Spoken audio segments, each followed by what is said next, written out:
Le bonhomme de pain d'épices. Un jour, une vieille dame cuisinait et elle décida de faire du pain d'épices. Comme il lui restait de la pâte, elle lui donna la forme d'un petit bonhomme.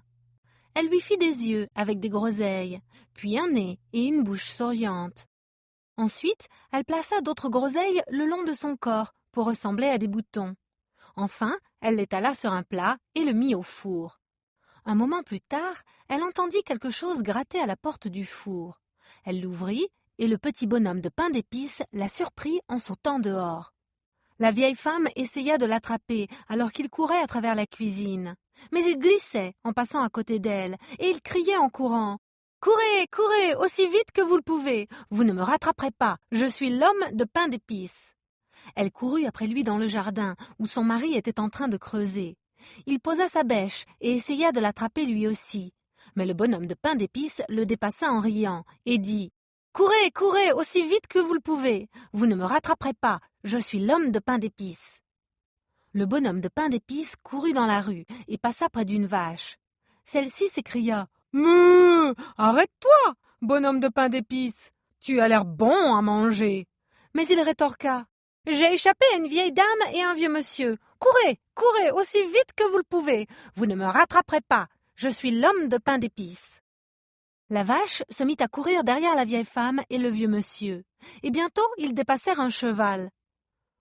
« Arrête-toi » s'écria-t-il. « J'aimerais bien te manger. » Mais le bonhomme de pain d'épices répondit « J'ai échappé à une vieille dame, un vieux monsieur et à une vache. Courez, courez, aussi vite que vous le pouvez. Vous ne me rattraperez pas. Je suis l'homme de pain d'épices. » Il continua de courir, avec la vieille dame, le vieux monsieur, la vache et le cheval à ses trousses. Il dépassa deux garçons en train de faner du foin.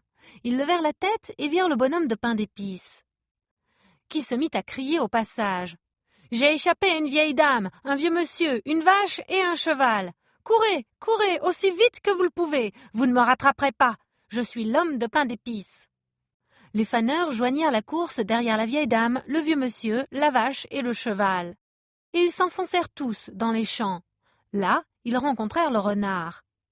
Et le bonhomme lui cria tout en courant. « Courez, courez, aussi vite que vous le pouvez. Vous ne me rattraperez pas. Je suis l'homme de pain d'épices. » Mais le renard sournois lui répondit. « Pourquoi devrais-je m'ennuyer à t'attraper ?»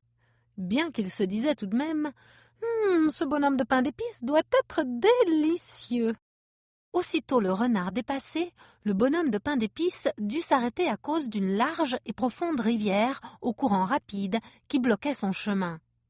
Le renard vit la vieille dame et le vieux monsieur, la vache, le cheval et les faneurs, tous à la poursuite du bonhomme de pain d'épices. Alors il s'écria « Saute sur mon dos et je t'emmènerai de l'autre côté de la rivière. » Le bonhomme de pain d'épices grimpa sur le dos du renard qui se mit à nager.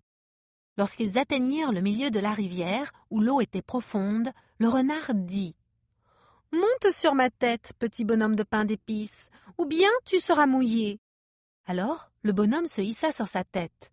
Les courants devenaient plus rapides. Alors le renard demanda « Bonhomme de pain d'épices, peux-tu bouger plus près de mon nez pour qu'il soit plus facile de te transporter?